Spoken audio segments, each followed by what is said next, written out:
Hey guys, it's Ri here. Jadi malam ini kita akan membahas mengenai salah satu topik yang lagi banyak dibicarakan oleh netizen dan juga oleh lagi beredar gitulah di social media, yaitu tentang salah satu gunung yang dikabarkan sebagai tempat pesugihan gitu di Indonesia. So seperti biasa jangan lupa siapin dulu cemilan kalian and let's start to the story. Ketika kita mendengar nama Gunung Kawi, pasti yang terlintas di pikiran kita itu adalah pesugihan, ya kan guys? Gitu. Tapi tahukah kalian bahwa gunung ini tuh sebenarnya menyimpan banyak sejarah loh guys. Jadi terlepas dari kepercayaan yang berkembang di gunung ini, ternyata asal-usulnya itu sangat unik dan juga khas cerita Nusantara gitulah. Nah, jadi Gunung Kawi ini terletak di Kabupaten Malang, di Jawa Timur, tepatnya berada di Kecamatan Wonosari. Dan yang lebih menarik lagi, ternyata Gunung Kawi ini adalah sebuah gunung api tua, guys. Jadi memang dia itu adalah gunung api gitu ya dulunya. Cuman sekarang ini statusnya tuh nggak aktif, guys. Tapi kita we never know nanti kalau misalnya dia tiba-tiba aktif atau gimana gitu. Ketinggian gunung ini hanya sekitar 2.551 meter di atas permukaan laut. Sebenarnya gunung ini tuh termasuk lebih rendah ya guys dari bukan lebih rendah, maksudnya tuh ketinggian itu lebih pendek itulah dibanding gunung-gunung yang ada di Jawa Timur. Nah, dengan ketinggian yang cuma 2.551 meter ini, sebenarnya Gunung Kawi ini tuh lebih pendek ya guys, hitungannya dibanding Gunung Semeru yang berapa gitu. Gunung Semeru ya pokoknya lebih tinggi Gunung Semeru dibanding Gunung Kawi. Sebenarnya Gunung Kawi ini termasuk gunung yang bukan tidak sih, maksudnya kurang populer atau biasanya tuh orang tuh jarang gitu loh mau mendaki sampai ke puncak. Tapi nggak tahu ya, mungkin kalau teman-teman ada yang suka pendakian dan juga pernah mendaki gunung ini, boleh komen-komen di bawah ya. Tapi dari yang aku cari-cari dan juga aku telusuri, sebenarnya dia bukan termasuk gunung yang kerap didaki gitu kayak Semeru, Arjuna.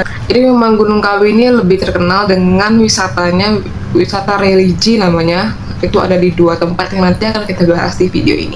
Pemandangan kalau misalnya kalian lihat sekilas dari Gunung Kawi itu sebenarnya memang didominasi oleh hutan-hutan yang masih alami gitu guys. Dan juga kalau misalnya kalian mau mendaki gunung ini, sebenarnya jalur pendakiannya masih tergolong alami gitu. Jadi mungkin kalau kita denger kisah-kisah orang mendaki kan kadang-kadang ada aja gitu yang treknya yang lebih susah gitu ya kan, atau misalnya berlumpur atau apa gitu, harus nanjak itu tinggi banget gitu. Tapi sebenarnya gunung ini tuh ada guys, didaki sama orang tuh ada. Jadi menurut penuturan beberapa pendaki yang pernah singgah di gunung ini, sebenarnya gunung ini tuh cantik banget guys. Memang tipikal gunung yang memang kalau kita daki gitu, apalagi kita dakinya dari subuh atau dari pagi itu dari dini hari, terus juga nyampe di puncak itu kayak udah bisa ngeliat sunrise-nya. Nah, di Gunung Kawi ini juga sangat-sangat indah guys gitu. Menurut penuturan pendaki-pendaki yang pernah ke sana, Gunung Kawi ini tuh adalah tempat yang pas untuk melihat betapa gagahnya Gunung Semeru pada saat sunrise guys. Jadi memang kalau di gunung tuh biasanya kita tahu pemandangan itu kayak hamparan awan gitu ya kan. Terus nanti kalau ada gunung tetangga gitu ibaratnya ya. Nah, nanti dia bisa ngelihat puncaknya Semeru dari sana gitu. Gunung ini menyuguhkan pemandangan yang luar biasa sekali. Jadi seperti yang tadi aku bilang, emang didominasi oleh hutan-hutan yang masih asri, yang masih alami. Tapi juga ada perbukitan dan juga ada sumber mata air juga di sana. Tapi seperti yang tadi aku sudah bilang, Gunung Kawi ini sebenarnya jarang dibahas di internet gitu kalau untuk pendakian. Tapi mungkin ada kalau teman-teman mau cari. Tapi di sini kita akan masuk ke topik utamanya, yaitu adalah wisata religi di kedua tempat yang sangat populer di Gunung Kawi. Yang pertama adalah Keraton Gunung Kawi dan yang kedua adalah Pesarean Gunung Kawi.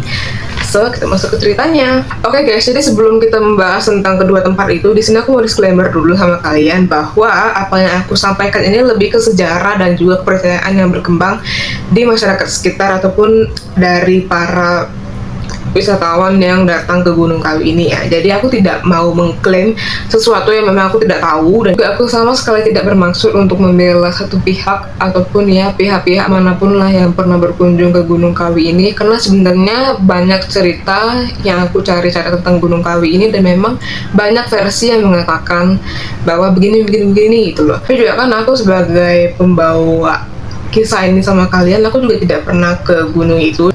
Jadi aku hanya berusaha menyampaikan informasi yang aku dapat secara netral ya guys. Karena konten ini aku buat sebagai media edukasi juga buat teman-teman yang ingin mengetahui sebenarnya Gunung Kawi ini apa sih gitu. Keraton Gunung Kawi ini bisa diakses kurang lebih selama 60 menit ya guys dari Kota Malang. Tapi itu estimasi ya guys, itu kalau misalnya kalian berkunjung sana mungkin bisa lebih dari sejam gitu. Karena tergantung trek dan juga tergantung gunungnya ini berkabut atau enggak. Karena Gunung Kawi ini termasuk gunung ya kayak gunung-gunung pada umumnya lah gitu, sering ada kabut gitu. Apalagi kalau habis hujan gitu ya kan. Jadi tergantung ya guys, tergantung cuaca juga. Nah, Keraton Gunung Kawi ini emang sengaja guys dibuat rada jauh dari pusat pemukiman masyarakat, dari pusat keramaian lah gitu. Dan juga keraton ini tuh dibangun oleh Prabu Kameswara II. Dari yang aku cari-cari, banyak yang mengatakan bahwa keraton ini tuh sebenarnya bangunannya tidak megah gitu guys. Jadi kalau misalnya kita mendengar kata keraton pasti kayak agak megah gitu nggak sih pasti bangunannya, tapi ternyata beda guys gitu Keraton Gunung Kawi ini, karena memang difungsikan sebagai tempat untuk bertapa gitu. Berdasarkan beberapa informasi aku dapat, jadi kan aku telusuri juga informasi-informasi banyak versi gitu ya yang aku dapatin. Jadi sejarah awal mulanya keraton ini tuh bisa terbentuk adalah dari sebuah padepokan. Jadi padepokan itu adalah kompleks atau tempat pendidikan maupun pelatihan non formal ya guys, yang biasanya digunakan untuk mempelajari seni, budaya, ilmu kebatinan atau ilmu bela diri seperti pencak silat gitu. Nah, padepokan ini tuh didirikan oleh seorang raja dari kerajaan Doho atau kerajaan Kediri gitu namanya, yaitu adalah Prabu Kameswara II yang tadi itu yang aku bilang gitu. Jadi beliau ini mendirikan sebuah padepokan di lerengnya Gunung Kawi. Jadi raja ini atau si Prabu Kameswara ini dia menyampaikan pesan gitu sebelum dia melakukan perjalanan ke Gunung Kawi ya. Jadi dia menyampaikan pesan kepada rakyatnya bahwa dia akan pergi untuk melakukan mukso. Mukso itu adalah menyatu dengan alam guys gitu. Beliau ini akan pergi untuk menyatu dengan alam di Gunung Kawi. Dan di sanalah Prabu Kameswara II ini dan juga sang istri mendirikan sebuah padepokan tepatnya pada tahun 1112. Dan juga mereka ini tinggal selama kurang lebih 3 tahun dan juga mereka ini meninggal pada tahun 1115.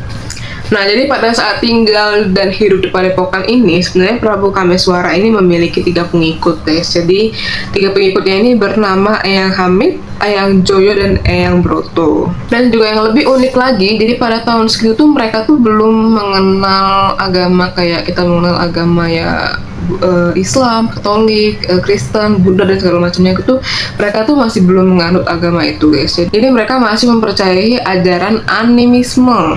Nah, animisme itu apa sih?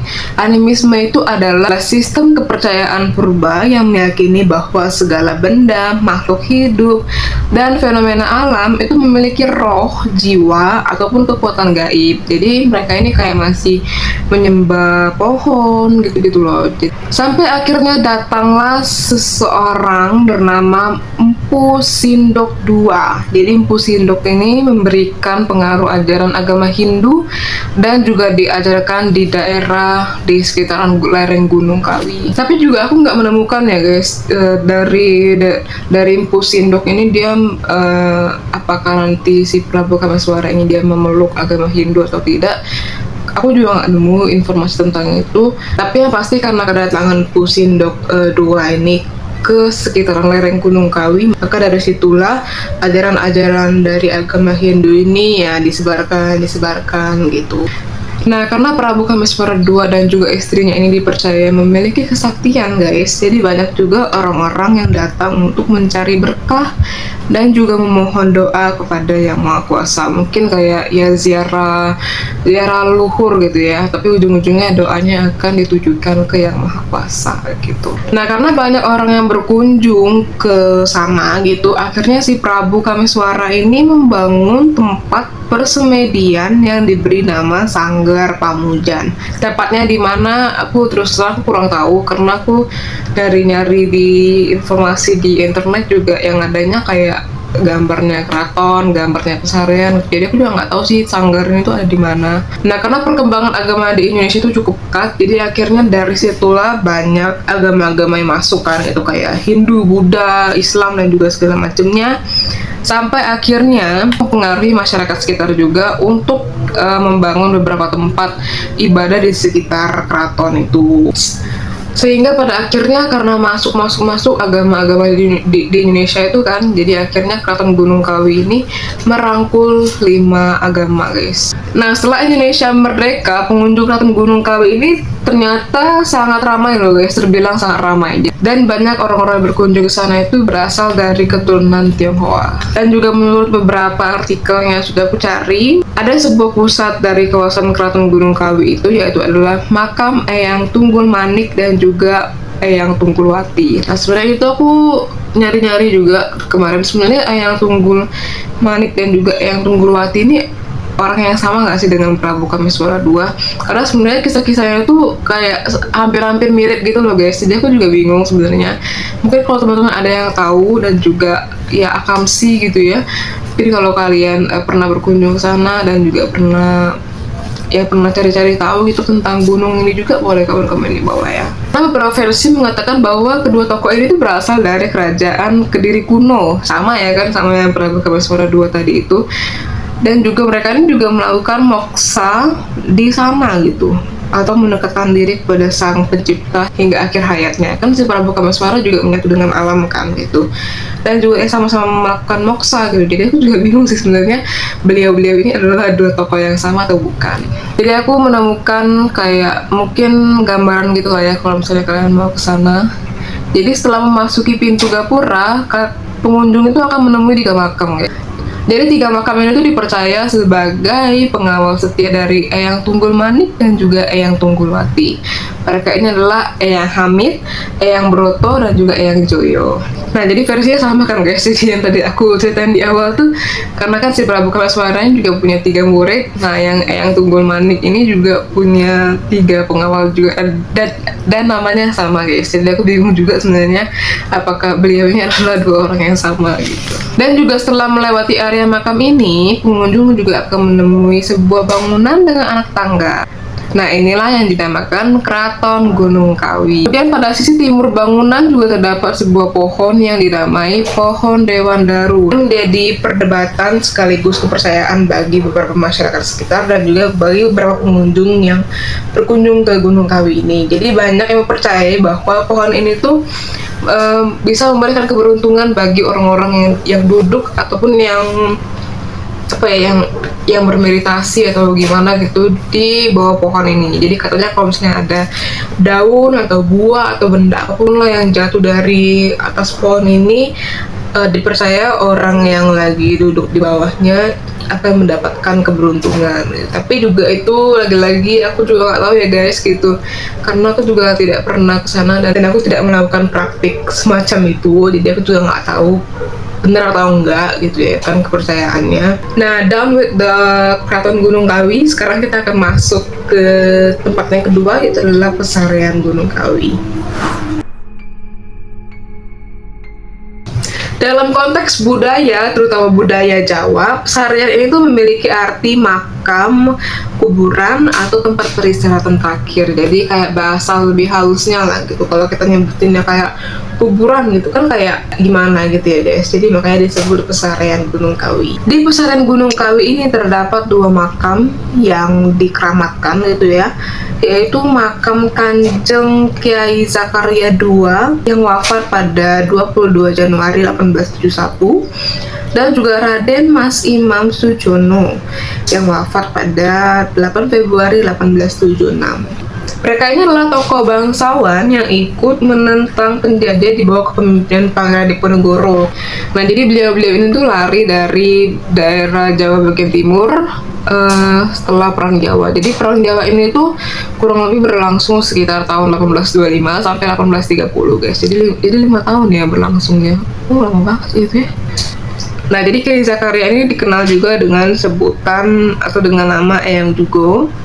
Dan beliau ini merupakan kerabat dari Keraton Kertosuro yang menjadi pengawal perjuangan Pangeran Diponegoro melawan penjajahan Belanda ya pada tahun 1825 sampai 1830 itulah. Sementara itu Raden Mas Imam Sujono ini merupakan buyut dari Sultan Hamengkubuwono I yang memerintah Keraton Yogyakarta pada tahun 1755 sampai 1892.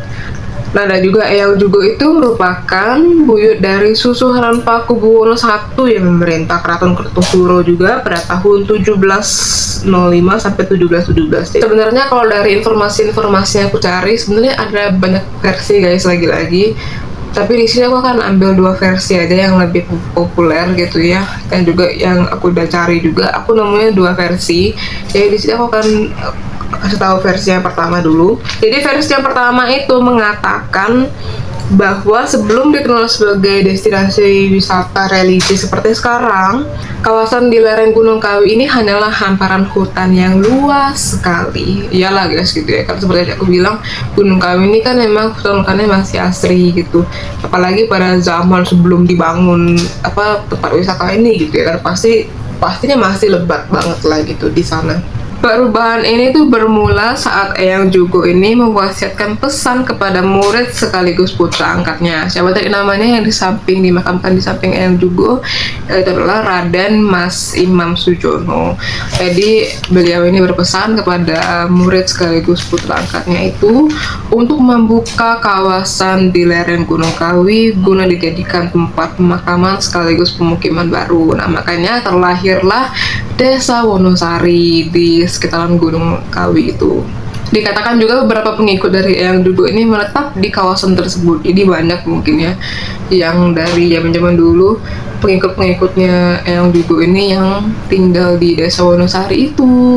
Nah, dan juga Eyang Jugo dan juga Raden Mas Imam Sujono ini tuh memiliki peran yang sangat penting loh, guys, bagi penyebaran agama Islam pada tahun itu. Beliau ini juga membawa pengaruh yang baik bagi kehidupan sosial. Dan karena itulah makamnya si Eyang Jugo dan juga Raden Mas Imam ini dikeramatkan ataupun dihormati oleh warga sekitar karena untuk mengenang jasa-jasa mereka. Nah, jadi itu cerita yang beredar dari versi pertama, dan juga yang versi kedua ini ada yang mengatakan bahwa Eyang Jugo ini pernah melakukan perjalanan ke daratan Cina. Suatu hari beliau ini bertemu dengan seorang perempuan hamil yang kehilangan suaminya. Jadi karena perempuan yang sedang hamil ini mengalami kesulitan ekonomi dan juga dia hidup di kemiskinan gitu ya, Eyang ini membantu ekonomi dari si perempuan inilah demi bisa membesarkan anaknya, demi bisa melahirkan dengan baik gitu mungkin ya. Dan juga perempuan ini tuh berterima kasih lah pada si Eyang karena sudah membantunya gitu di saat-saat dia benar-benar sulit. Si Eyang ini datang untuk membantunya. Nah, saat Eyang Jugo ini hendak kembali ke Pulau Jawa, si Eyang Jugo ini pernah berpesan kepada wanita ini agar saat anaknya itu dewasa, anaknya itu diminta untuk pergi ke Gunung Kawi yang ada di Pulau Jawa. Anaknya itu bernama Tamyang. Jadi pada era tahun 40-an akhirnya si Tamyang ini berkunjunglah ke Gunung Kawi, dan juga dia merawat makam itu dengan baik gitu ya. Juga si Tamyang ini akhirnya merawat lah gitu makam-makamnya di sana. Mungkin pada tahun segitu udah meninggal kali ya si Eyang Jugo sama si Raden Mas Imam itu. Jadi dirawat oleh si Tamyang ini dengan baik untuk membalas kebaikannya Eyang Jugo gitulah pada ibunya gitu. Dan juga dari situlah Tamyang ini juga membangun tempat berdoa dengan gaya Cina. Jadi di bayangan aku tuh mungkin kayak dupa gitu, lilin terus bunga atau gimana gitu ya. Kan kalau kita doa-doa dalam tradisi Cina kan emang seperti itu ya, jadi ada lilin, ada dupa gitu, jadi mungkin seperti itu ya. Nah sekarang kita akan masuk ke topik yang sebenarnya jadi perdebatan banget belakangan ini tuh, yaitu adalah kepercayaan mengenai adanya praktik pesugihan yang ada di Gunung Kawi. Disclaimer dulu ya guys, aku tidak henti-hentinya disclaimer sama kalian bahwa di sini aku hanya menyampaikan secara netral dari informasi-informasi yang aku dapatkan. Pun aku juga tidak membenarkan ataupun aku tidak menyalahkan. Jadi aku juga ya hanya menyampaikan aja baik dan buruknya ya hanya kalianlah yang bisa mengambil pelajarannya gitu. Kepercayaan yang pertama yang beredar itu adalah adanya tumbal wedus kendit. Nah, wedus kendit ini apa, Sri? Jadi wedus kendit ini adalah kambing yang dipercaya bisa menjadi tumbal gitu ya. Kalau misalnya ada orang yang melakukan praktik pesugihan di sana, dipercaya bisa menumbalkan si kambing ini sebagai mungkin pengganti nyawa kali ya. Kalau misalnya kita nyimak-nyimak kisah tentang pesugihan dan juga perjanjian gaib kan biasanya tumbalnya nyawa gitu. Kambing wedus kendit ini memiliki ciri khas berupa corak berwarna putih melingkar di bagian perutnya yang menyerupai sabuk. Konon kambing ini juga menjadi syarat utama dalam ritual tertentu untuk mendapatkan kekayaan atau jabatan. Ritual-ritual ini biasanya dilakukan di malam-malam keramat guys, seperti di malam Sabtu Suro atau malam Jumat Legi. Ya kalau Sabtu Suro kan kita tahu memang kayak malam apa ya kalau di Jawa tuh ya bahasanya, ya pokoknya malam untuk melakukan apalah gitu yang sesuai dengan kepercayaan mereka gitu. Ini dipercaya melibatkan sosok pemandu spiritual yang disebut Pagoyek. Jadi Pagoyek ini tuh dipercaya memiliki kekuatan untuk memperantarai permintaan manusia dengan identitas gaib. Yang kedua adalah perjanjian mematikan, yaitu adalah harta dibalas nyawa. Beuh, ini ngeri ya guys. Jadi memang ada kepercayaan yang beredar di kalangan masyarakat yang menyebutkan bahwa kekayaan yang diperoleh melalui jalan pesugihan di Gunung Kawi ini harus dibayar dengan nyawa. Nyawa itu nyawa manusia kayaknya. Tapi juga tidak ada bukti nyata yang bisa mendukung klaim ataupun kepercayaan itu ya guys, lagi-lagi gitu. Karena yang aku tahu memang kepercayaan itu didapat dari penuturan warga-warga atau masyarakat sekitar lereng Gunung Kawi. Benarannya aku juga tidak bisa memastikan 100% karena lagi-lagi aku tidak melakukan hal itu. Yang ketiga adalah dua tempat yang dikaitkan dengan pesugihan. Dua tempat ini apa sih? Ya seperti yang tidak aku bahas, yaitu adalah Keraton Gunung Kawi dan juga Pesarian Gunung Kawi. Karena kan dua tempat ini dipercayakan masing-masingnya memiliki makam yang dikeramatkan ya ibaratnya guys. Jadi mungkin ya karena itu mungkin ya aku sih nggak tahu ya, mungkin oknum atau apa gitu yang menjadikan makam-makam ini tuh untuk minta hal aneh-aneh gitu secara instan, tapi juga ya itu tidak bisa dibuktikan juga 100% gitu benar atau enggak. Dan juga ada kepercayaan yang mengatakan bahwa pohon Dewan Daru itu juga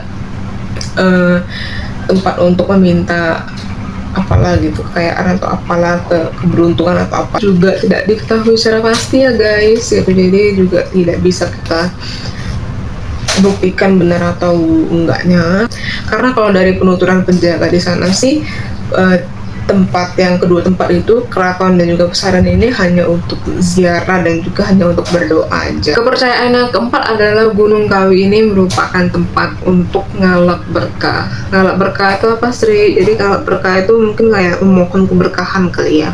Jadi pengelola situs di Gunung Kawi ini menjelaskan bahwa para pengunjung itu datang untuk berziarah, berdoa dan juga mencari keberkahan.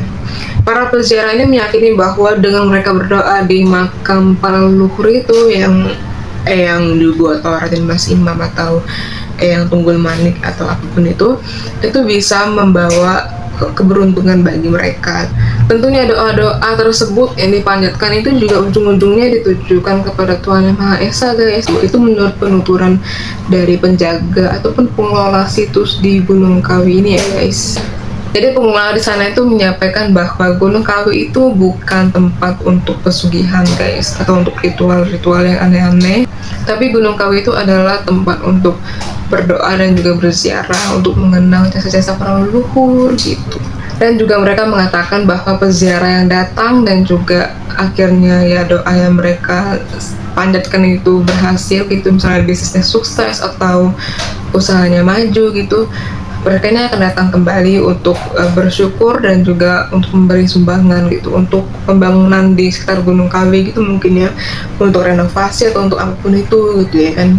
Dan juga para pengelola di Gunung Kawi ini juga menjelaskan bahwa kesuksesan itu bisa datang melalui doa-doa yang tulus dan juga kerja keras guys. Jadi tidak hanya doa aja, ya doa yang tulus dan juga kerja keras gitu. Karena kalau doa-doa mah ya kayak nggak ada pergerakan gitu kalau lo nggak kerja keras gitu ya. Jadi itu dia guys rangkuman aku mengenai Gunung Kawi ini dari berbagai artikel yang sudah aku kumpulkan dan juga aku sampaikan senetral mungkin buat kalian, jadi supaya tidak ada konspirasi ataupun tidak ada perdebatan gitu ya di antara kalian yang nonton video aku. Tapi mungkin kalau kalian ada yang percaya atau ada yang mungkin pernah ke sana, boleh komen-komen di bawah guys, karena aku juga penasaran di sana itu kayak gimana sih tempatnya gitu. Teman-teman boleh komen-komen di bawah. Terlepas dari kepercayaan yang mengatakan bahwa Gunung Kawi ini adalah tempat pesugihan atau tempat-tempat untuk melakukan ritual yang mistis gitu lah ya, kita juga tidak bisa memungkiri bahwa Gunung Kawi ini menyimpan sejarah yang unik dan juga perjalanan yang panjang guys, dari dulu sampai sekarang hingga dikenal sebagai salah satu lokasi yang paling misterius yang ada di Indonesia ini. Tentunya juga Gunung Kawi ini memiliki banyak warisan budaya guys, dan juga ya karena kan sejarahnya juga panjang, otomatis warisan budayanya juga banyak gitu. Oke guys, jadi itu tadi rangkuman aku mengenai Gunung Kawi ini yang sekarang itu lagi viral banget di mana-mana, di mana-mana tuh diberitain tentang Gunung Kawi. Aku buka sosmed Gunung Kawi, aku buka ini Gunung Kawi gitu. Jadi akhirnya aku mendapatkan ide untuk menyampaikan rangkuman aku dalam video kali ini. Dan juga semoga teman-teman suka sama videonya, teman-teman bisa belajar dari apa yang aku sampaikan pada video ini. Dan juga lagi-lagi aku disclaimer bahwa aku tidak bermaksud untuk menggiring opini negatif apapun mengenai Gunung Kawi, karena terlepas dari itu ini adalah warisan budaya Nusantara yang harus kita lestarikan guys. Please subscribe dan juga like video-video aku yang lain-lainnya. Video ini juga share ke teman-teman kalian sebanyak mungkin ya video-video aku, supaya kita bisa belajar bersama-sama. And see you guys in my next video. Bye bye.